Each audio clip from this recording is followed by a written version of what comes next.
Good afternoon, student. This is your Hindi class. My name is S.K. Upadhyay. हमने अपने first lecture में आपको क्षितिज के चैप्टर फर्स्ट शब्द फर्स्ट को एक्सप्लेन किया था, लेकिन उसका क्वेश्चन आंसर नहीं किया था. लेकिन उसके बाद फिर हिंदी लैंग्वेज का सेशन स्टार्ट हो गया. तो इसमें इससे आपको लिंक करने के लिए, जोड़ने के लिए एक बार उसको जो शब्द फर्स्ट का चैप्टर था कबीरदास का, उसके बारे में थोड़ा सा समराइज करेंगे, क्योंकि उतनी समय कुछ स्टूडेंट जो है ऑनलाइन क्लासेस में अटैच भी नहीं थे, इसलिए हमने लैंग्वेज को कर लिया. अब शब्द फर्स्ट ही आपका सीबीएसई के सिलेबस में है.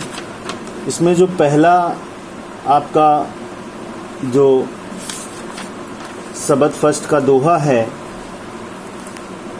वो है,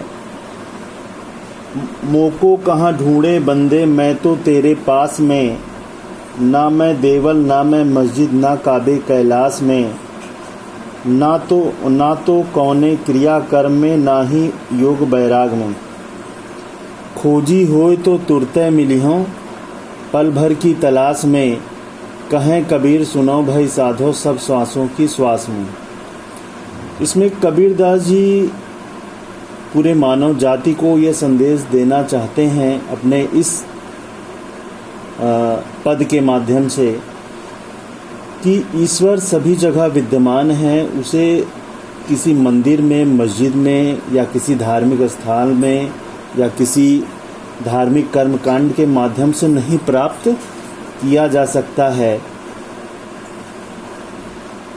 कबीरदास जी कहते हैं कि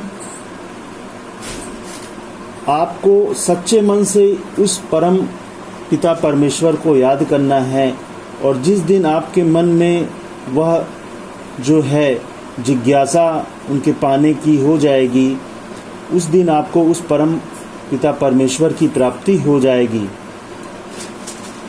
कबीरदास जी अपने इस बात की पुष्टि के लिए साक्ष्य भी प्रस्तुत करते हैं कि यदि मन में उस परमात्मा से मिलन की प्यास है तो वह एक क्षण की तलाश में मनुष्य को अपने अस्तित्व के भीतर परम पिता परमेश्वर की प्राप्ति हो जाएगी.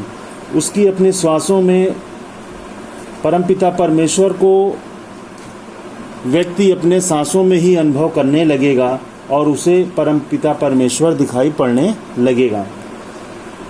अब इस पद में जो बातें हमने उस पहले के लेक्चर में बताई थी, लेक्चर फर्स्ट में, उसको एक बार रिव्यू फिर कर रहा हूँ. कबीरदास कहते हैं कि मेरी खोज में ईश्वर को लेकर के कहते हैं कि ईश्वर की खोज में लगे हुए मनुष्य, मैं तो तुम्हारे पास में ही हूँ, तुम मुझे कहाँ कहाँ ढूंढ रहे हो. ना तो मैं मंदिर में हूँ, ना ही मैं मस्जिद में हूँ, ना ही मुस्लिमों के पवित्र धार्मिक स्थल काबा में हूँ, ना मैं हिंदुओं के पवित्र धार्मिक स्थल कैलाश में हूँ, ना तो मैं किसी प्रकार के धार्मिक कर्मकांड में हूँ, ना ही मैं किसी प्रकार के योग या वैराग्य की साधनाओं से मेरा कोई वास्ता है. यदि तुम सच्चे मन से मुझे खोजोगे तो एक ही क्षण में या एक ही पल में आपको ईश्वर की प्राप्ति हो जाएगी, क्योंकि मैं तो उस सांसों की सांस में बसता हूँ.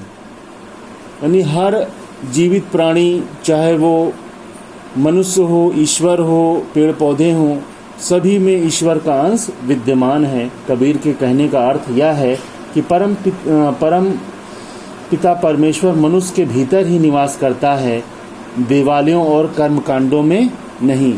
इसको एक और उदाहरण के द्वारा आप इसको समझ सकते हैं कि जैसे कस्तूरी हिरण के कुंडल में होती है, लेकिन हिरण उस कस्तूरी के